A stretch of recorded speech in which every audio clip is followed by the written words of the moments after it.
Hey there, I'm Kevin Downey, and I run a boutique agency called Kevin M. Downey, where we help B2B companies with their sales and marketing efforts. You can visit our website at kevinmdowney.com. Okay, today's topic, I'm going to kind of go all over the place on some different things here, but how do you hire and train remote sales and business development representatives for your B2B company in 2024? All right, we're getting to the end of 2023. How do you do it going forward? What do you need to be thinking about? What are the options out there? Because we work with as an agency, obviously doing a fair amount of recruiting for sales and business development roles, also some customer service, and we see a lot of consistency in companies with inexperience in certain things. And so we kind of enlighten them and give them some ideas on things they can do and ways that they can go they've never really thought of before, right? So I said in the title remote reps, but we could talk about local hiring and geographical and territorial hiring. Well, most of you have experience with that. Okay, so let's talk about sales and business development, sales development roles. How do you hire that? Where do you hire? How do you pay? How do you compensate? All those kinds of things, right? How do you set them up?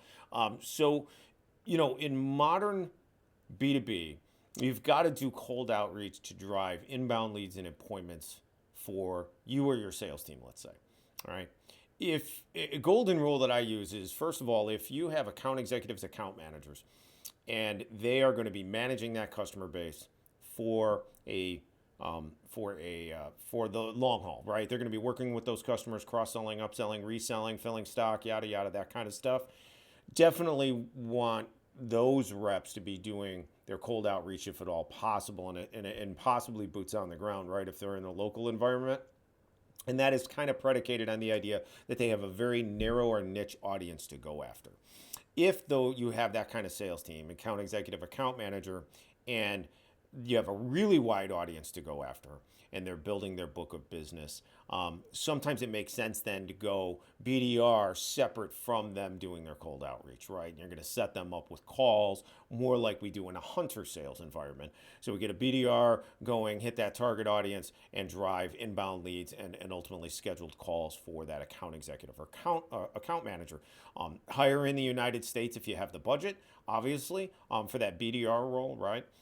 If in fact you need to go lower budget because ROI and business development is harder these days, harder to reach people, email becomes so much more important, as does LinkedIn and other things, then you can look to Latin America, for example. We do a lot of recruiting out there of remote reps for clients, a lot less expensive. The reps are very experienced, talented, educated, of course, have college degrees, a lot of them college degrees from the United States. We've got a lot more Americans moving down to Mexico. We'll come back to that are available and doing remote work. So those reps can do the cold outreach for your account executives, account managers, again, especially if the target audience that the rep could go after is very, very wide, right? If they've only got 1,000 or a few thousand to go after in a territory, or even 5,000, right? Them doing their own cold outreach, boots on the ground, setting up their own appointments and all that stuff, that makes sense because they're building a book of business, right? But if they have a really wide target audience, then I think it makes more sense to go with a business development representative.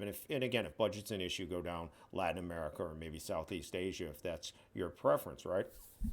But now let's talk about more like hunter sales type scenarios. So hunter sales is when you as a company, the sales or account executive or a sales representative makes a presentation, sends a proposal, does a sale, but they have no ongoing relationship with the customer or the client, right? So let's say you're doing, I don't know, whatever consulting type services sales, right? And they're selling for you, then they are going to sell on that consulting package and they no longer have a relationship with the customer or the client. There's fulfillment that goes on within the company to do that, okay, but they have nothing to do with that, right? So we call that a hunter sales model.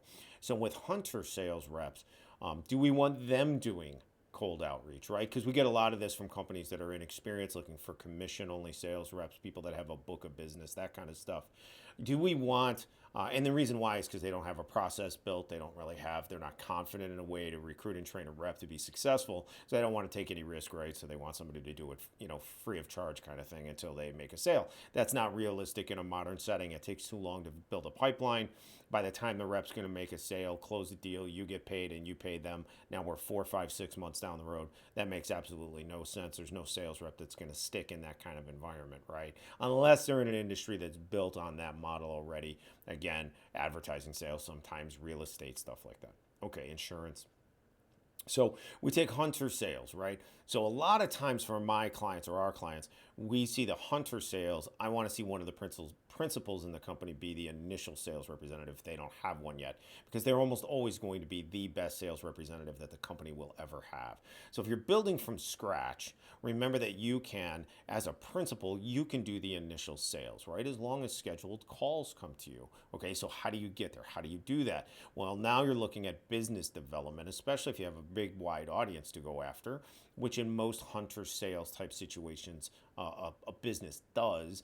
Then you're looking at business development representative, possibly automated email, very high volume automated email sometimes, to do the cold outreach to identify decision maker, identify pain point, and then move them to a scheduled call with sales.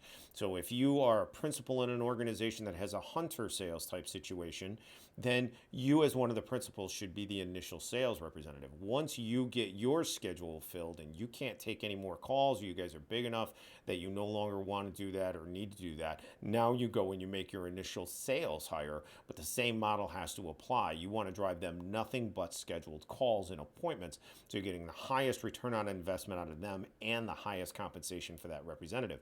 You do not want them wasting time doing cold outreach as a U.S. representative to generate leads or scheduled appointments for themselves. That is a waste of resources, right? And it's a waste of their time. Reps in the United States don't want to do cold outreach anymore, very rarely.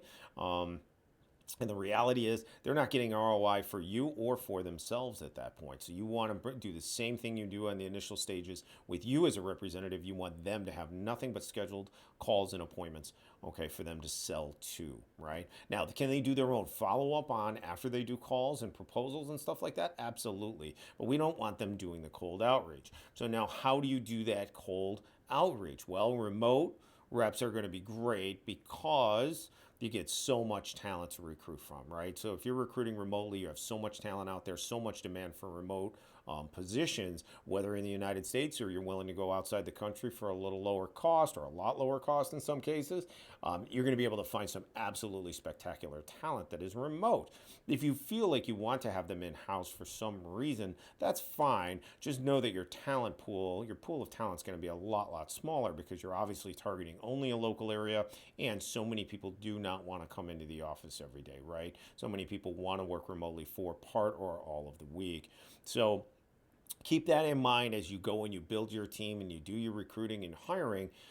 You've got a lot of options out there, and remote is really powerful. I know there's always the concern on the executive side as to whether or not the reps are doing their job well enough, or they're working enough hours, or they're working all 8 hours, or whatever. At the end of the day, to me, it comes down to they're either performing or they're not, right? They're either generating what they need to generate or they're not, and that's the leverage, okay, to get them to perform, along with training and obviously, they need to be a great employee and all that stuff. But at the end of the day, your leverage is the fact they want to work from home. They want to work remotely. Okay, well, if you want to do that, you've got to perform. If you don't perform, there's no job. It's that simple, right? So reps in the United States to do business development work, if you have the budget, that's fine. That's great. Keep in mind, it's going to take you quite a while to get ROI out of a rep in the United States doing cold outreach and business development. So I generally like to recommend clients going down to Latin America for business development. Again, especially for small businesses where budgets are a little bit tighter, I like to see business development reps coming out of Latin America. It's great talent.